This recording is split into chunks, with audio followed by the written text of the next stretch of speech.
Traditional banks operate on an aging industrial logic. They rely on high overhead physical branches, massive external marketing budgets, and rigid, heavily siloed corporate structures to find and keep customers. This chart shows the financial drag of that system. Luring a single user to a standard checking account comes with a customer acquisition cost, or CAC, of $350 to $380. That is an upfront penalty that takes years for a bank to earn back.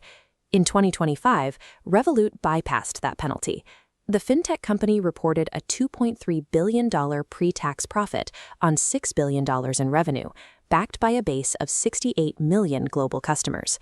That kind of margin rarely comes from a single consumer app. Revolut achieved it by engineering an interlocking ecosystem of 11 distinct, fully operational revenue streams. They discarded the heavy acquisition tactics of high street banks. In their place, they substituted an algorithm-driven system designed for rapid, repeatable scaling. Revolut bypasses the high cost of acquisition by leading with a near-zero-fee foreign exchange service. It's a low-friction hook that solves an immediate pain point for travelers, drawing users in at a fraction of the cost of a checking account. We can see the effect of that hook in this network diagram. Rather than paying for ads, Revolut acquires 63 to 65% of its new users through organic, time-gated referral loops. One user solves a problem, then pulls in others. Because the network does the acquiring, Revolut's customer acquisition cost sits between $20 and $30, shifting the economics from hundreds of dollars to the price of a lunch. This lower barrier to entry provides the financial runway needed to pivot from external marketing to deep internal cross-selling. Legacy banks trap user data in strict product divisions, mortgages in one department, credit cards in another.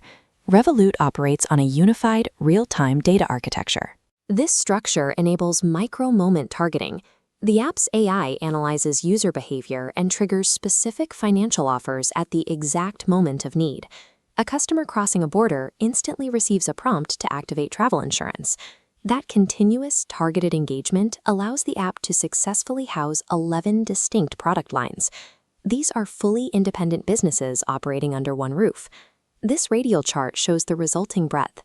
Every segment generated over $135 million. Foundational pillars like card payments and interest brought in $1.3 billion each, closely followed by high-margin subscriptions at $936 million and wealth trading at $876 million. Revolut doesn't need to look outside its walls for growth. The app itself functions as the primary revenue channel, transforming basic user engagement into 11 distinct streams of income. Building one profitable fintech product is difficult. Managing 11 of them simultaneously across more than 40 international markets is a logistical challenge that typically results in massive corporate bloat. To execute this without stalling, Revolut relies on a system of decentralized expansion, designed to cross borders faster than a traditional executive board can operate. They call this operational blueprint a product velocity engine. Instead of a deep corporate ladder, the company runs on an ultra-flat hierarchy composed of 150 independent pods. Each pod is led by a product owner who operates as a local CEO. They hold end-to-end ownership over their specific product's profit and loss, team structure, and development roadmap. This diagram illustrates the operational leverage that flat structure creates.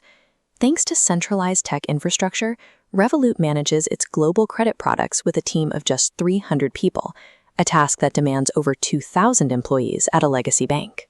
By converting expansion into a repeatable framework and enforcing local accountability, they scale multiple global products without collapsing under their own complexity.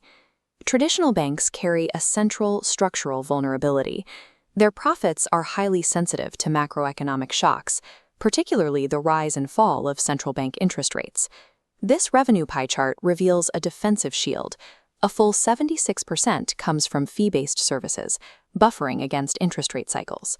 This base is anchored by $936 million in subscriptions, and 45% of users now make it their primary salary account, reducing churn. Legacy institutions are racing to adapt to this efficiency. Major banks are appointing chief AI officers, while networks like MasterCard and Santander pilot autonomous AI payment agents to keep pace.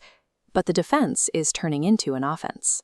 Armed with UK banking licenses and pending US national bank charters, Revolut is moving into high-margin products like mortgages, invading the final strongholds of high street banking.